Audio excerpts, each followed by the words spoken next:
સુરત શહેરમાં આજે કપડા માર્કેટના વેપારીઓ દ્વારા ફોસ્ટાના કાર્યાલય ખાતે મીટિંગ યોજીને ટેક્સટાઇલ માર્કેટમાં કેટલાક અસામાજિક તત્વો દ્વારા સમસ્યાઓ સર્જાઈ રહી છે તેની ચર્ચા કરવામાં આવી। ચર્ચા દરમિયાન વેપારીઓએ જણાવ્યું કે કેટલાક અસામાજિક તત્વો ખોટા આરોપો લગાવીને અને અન્ય માધ્યમોનો ઉપયોગ કરીને વેપારીઓને ડરાવવાનો પ્રયાસ કરવામાં આવી રહ્યો છે।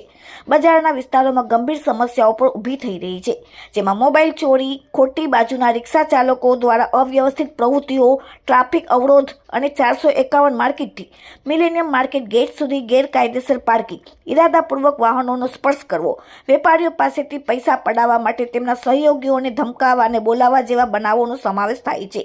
હાજર વેપારીઓએ આ બધા મુદ્દાઓ અંગે ઊંડી ચિંતા વ્યક્ત કરી અને તંત્ર અને પોલીસ દ્વારા કડક કાર્યવાહી કરવાની માંગ કરી। ફોસ્ટાના પ્રમુખ કૈલાસ હકીમ દ્વારા ખાતરી આપવામાં આવી કે તે તરત જ તાત્કાલિક રીતે સીપી ઓફિસ જશે અને સુરત પોલીસ કમિશનરને મળશે અને તાત્કાલિક તેના ઉપર કાયદેસરની કાર્યવાહી કરવાની માંગ કરશે અને તેમનો જલ્દી ઉકેલ લાવવાની કોશિશ કરશે।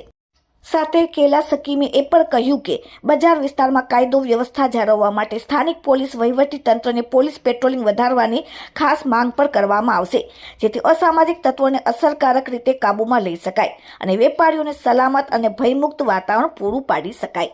Bureau report, daily India TV, Surat.